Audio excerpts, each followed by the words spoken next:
ಚಾಮರಾಜಪೇಟೆಗ sir? ಹೌದು, ಯಾಕೆ? ಯಾಕೂ ಅಲ್ಲ, ನಾನು ಆ ಕಡೆ ಹೊರಟೆ. ಆಟೋನಲ್ಲಿ ಒಬ್ಬೊಬ್ಬರಾಗಿ ಹೋದ್ರೆ 10-12 ರೂಪಾಯಿ ಆಗುತ್ತೆ. ಅದೇ ಜೊತೆಯಲ್ಲಿ ಹೋದ್ರೆ ಶೇರ್ ಮಾಡ್ಕೋಬಹುದು. ಅದಕ್ಕೇನಂತೆ, ನಂಗೂ 6 ರೂಪಾಯಿ ಉಳಿಯುತ್ತೆ. Good idea. ಒಂದ್ ನಿಮಿಷ, ಸ್ನೇಹಿತನ ಕರ್ಕೊಂಡ್ ಬರ್ತೀನಿ. ಓಕೆ. ದರಿದ್ರ ಆಟೋಗಳು ಒಂದು ಸಿಗ್ತಾ ಇಲ್ಲ, ಏನ್ ಮಾಡೋದು?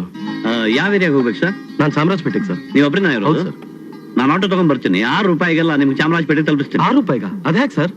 ನನ್ನೊಬ್ಬ ಸ್ನೇಹಿತ ಇದ್ದಾನೆ, ನಾವಿಬ್ರು ಶೇರ್ ಮಾಡ್ಕೊಳ್ಳೋಣ. 50-50. ಅದಕ್ಕೇನಂತೆ, 6 ರೂಪಾಯಿ ಉಳಿಯುತ್ತೆ ನನ್ಗೆ. Good idea. ಅದಕ್ಕೆ ನನಗೆ ಬರ್ತೀನಿ. ನಿಮ್ಮ ಹೆಸರು? ಎಂ ಕುಮಾರ್ ಅಂತ. ನಾನು ಲಂಬೋದರ್ ಅಂತ. ಇಲ್ಲೇ ಇರಿ, ಆಟೋ ತಗೊಂಡ್ ಬರ್ತೀನಿ. Okay sir. ಚಾಮರಾಜಪೇಟೆ ಬರ್ತೀನಪ್ಪ. ಬನ್ನಿ ಸರ್, ಕುತ್ಕೊಳ್ಳಿ. ನಾವು 3 ಜನ ಇದೀವಿ. ಪರವಾಗಿಲ್ಲ, ಬನ್ನಿ ಸರ್. ಏಯ್, ದಮ್ಮ ಹೊಡಿಯಪ್ಪ.